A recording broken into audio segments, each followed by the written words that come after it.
शिवबांना समजू लागला. तसेच शस्त्रास्त्र व शास्त्र या शिक्षणासाठी शहाजी राजांनी अनेक कर्तबगार माणसे नेमली. जसे की दादोजी कोंडदेव, बाळकृष्ण पंत, रघुनाथ पंत, शामराज पंत अशा अनेक कर्तबगार माणसांच्या नेतृत्वाखाली महाराज बालवयापासूनच घडू लागले.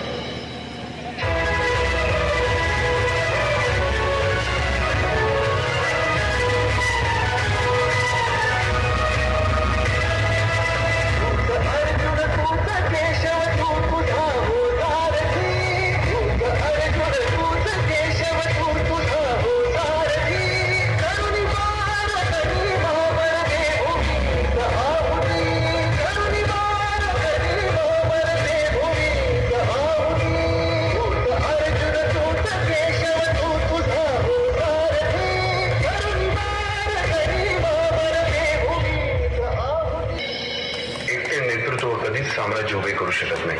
त्यासाठी तशी कर्तबगार माणसे, निष्ठावन मावळे घडवावे लागतात. शिवरायांनी असे सवंगडी त्या वयापासूनच पारखायला सुरुवात केली. तानाजी मालुसरे, सूर्याजी मालुसरे, यसाजी कंक, सूर्याजी काकडे, बाजी जेजे आणि अशा अनेक सवंगड्यासमोर शिवबांनी शपथ घेतली स्वराज्याची, शपथ घेतली स्वराज्याच्या बांधणीची.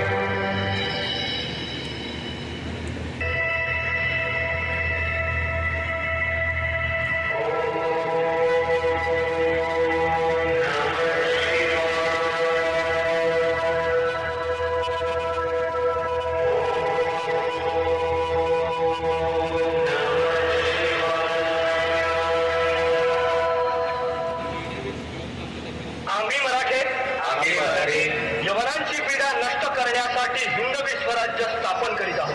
यवनांची पीडा नष्ट करण्यासाठी हिंदवी स्वराज्य स्थापन करीत आहोत. राष्ट्रभावनेने संघटन करून देशावरील परकीयांचे आक्रमण नष्ट करीत आहोत.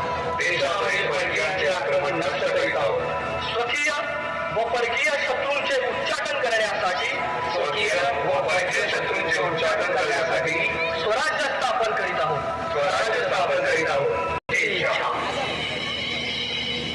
रायरेश्वरासमोर शपथ घेतली आणि स्वराज्याची गोडदोड सुरू झाली. तोरणा किल्ला घेऊन स्वराज्याचे तोरण बांधले. पुढे मुरुंब देवाचा डोंगर, कुवारी गड, सुभान मंगल, कोंढाणा, शिरवळचा किल्ला, पुरंदर आणि 12 मावळ स्वतंत्र झाला. पुढे राजांनी पराक्रमाने जावळी देखील घेतली. परंतु त्यानंतर स्वराज्यावर ओढवले भले मोठे संकट. ते संकट म्हणजे अफजल खान.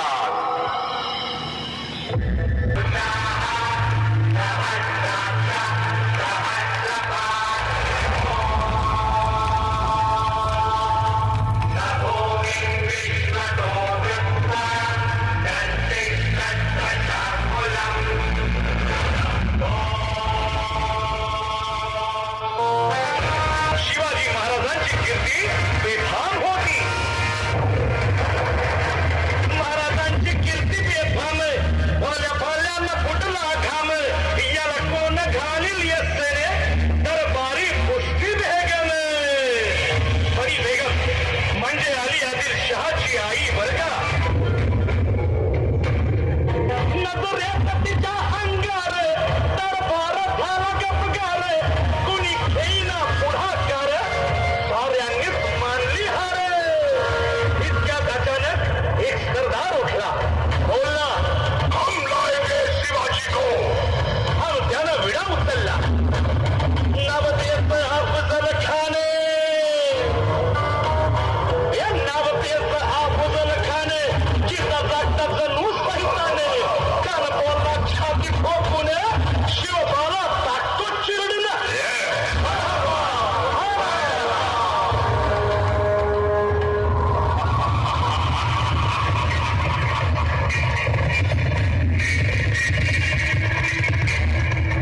आता शिवबाचं काही खरं नाही. इकडं निजाम, तिकडे मोगल, पलीकडं इंग्रज. जो तो हेच बोलू लागला. महाराज, आपला जीव मोलाचा आहे. खानाचं सैन्य अफाट आहे. त्याच्यासमोर आपलं टिकावं लागणं अवघड आहे. काही दिवसांसाठी आपण कुठेतरी अज्ञातस्थळी निघून जाऊ. काय म्हणालात रायबा? मासाहेब, आम्हाला आमच्या जीवाची पर्वा नाही. राजांचा जीव वाचणं गरजेचं आहे. रायबा, शिवबा केवळ आमचा पुत्र नाही, तर अवघ्या मराठी जनांचा स्वाभिमान आहे. या मातेने आपला पुत्र गमावला तरी बेहत्तर, परंतु भ्याडपणे पळून जाऊन या मराठी मुलखाचा स्वाभिमान गमावता कामा नये. बाळासाहेब आपला पुत्र आणि मराठी मुलकाचा स्वाभिमान विजयी टिळा लावूनच परत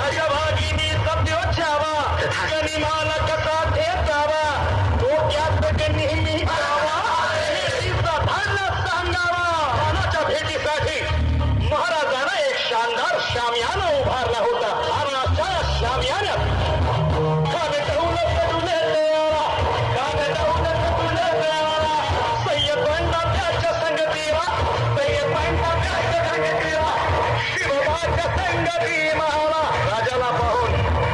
राजाला पाहून खान म्हणतो कसा, आओ शिवाजी, आओ हमारे गले लग जाओ. खानानं राजाला आलिंगन दिलं आणि दगाच केला. अभिमान मान्या, अभिमान मान्या, कटरीचा वाद त्यानं केला, कटरीचा वाद त्यानं केला. खरं खरं वाद झाला, खरं खरं वाद झाला. चिलखत होतंय अंगाला, चिलखत होतंय अंगाला. खानाचा वार फुका गेला, खान यडफडला. इतक्यात महाराजानं पोटामध्ये बिस्कट केला, पोटामध्ये जोरदार टाळ्या. यानं खासचा नाराज केला,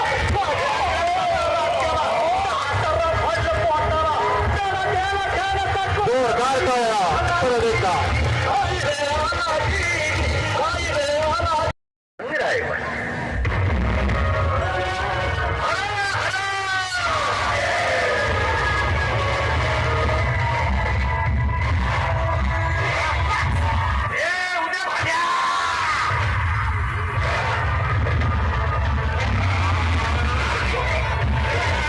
तुमच्यासारख्या मोगलांच्या गुलामांना हे कधीच समजायचं नाही का साम्राज्याचं, शिवाजी राजांचं, भगव्याचं रक्षण कराया आम्ही मराठे छातीचा कोट करून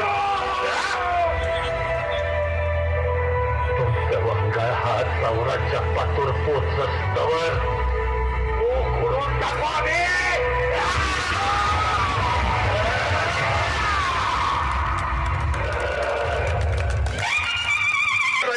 सज्ज झाला.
हा